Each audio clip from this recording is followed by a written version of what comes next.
I love general stores as much as I love diners, and for the same reason. Like diners, good general stores are also community gathering places. Alas, it's a lot more common for a longtime general store to close for good than it is for a new one to open up. But here in South Dartmouth, Mass., a genuine rarity. A longtime general store that closed and is now reopened. There's nothing special about the beams and the flooring of this place, but why has it existed for 228 years? I think because of the community around it. It's a community and store that have been home to Ben Shattuck's family for a long time. This is a store that my grandmother used to take my mother to when my mother was a little girl, and that my grandmother used to come to when she was young. Returning here to start a family after living away for years, Shattuck missed the familiar general store of his own childhood. I felt there was something missing, and I thought, well, I can do this.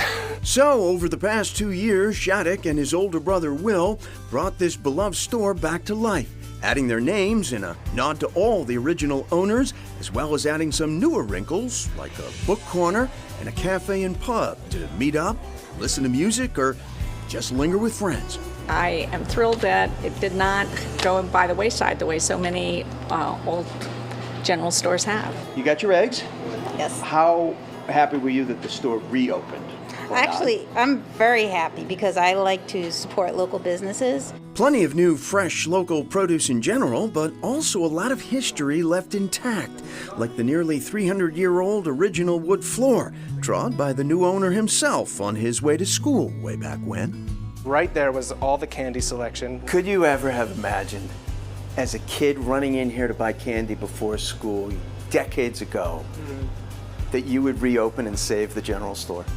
No, and also, I mean, the added sort of beauty of all of this is that I did it with my brother. We together just decided to team up and make something that'll hopefully last for generations. Ice cream, coffee, books, beer, pretty much all you need. Yeah, there's even some hard liquor in there, too.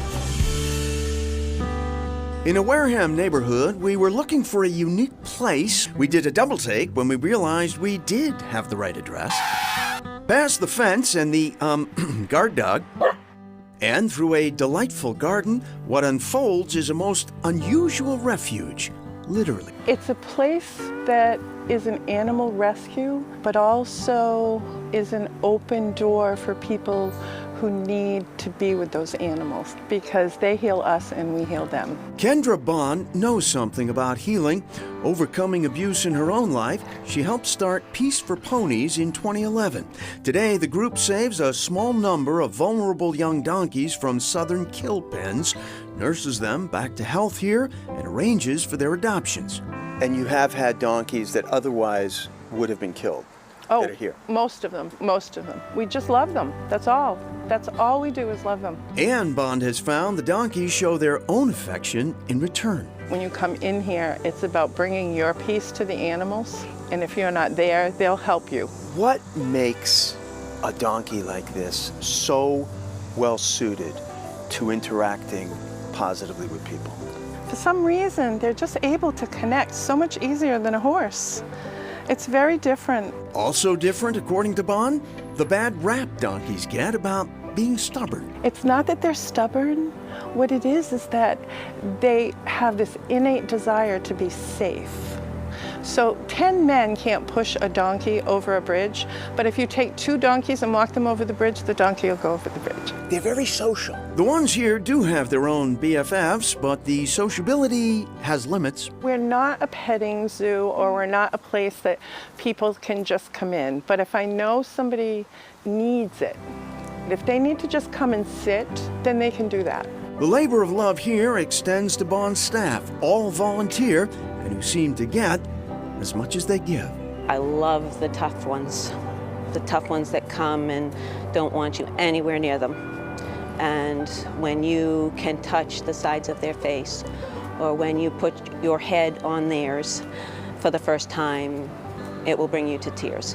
They're very compassionate people, that's why they're here. And when you put a bunch of compassionate people together that are here for the animals, it becomes an awesome tribe that supports one another in many, many ways.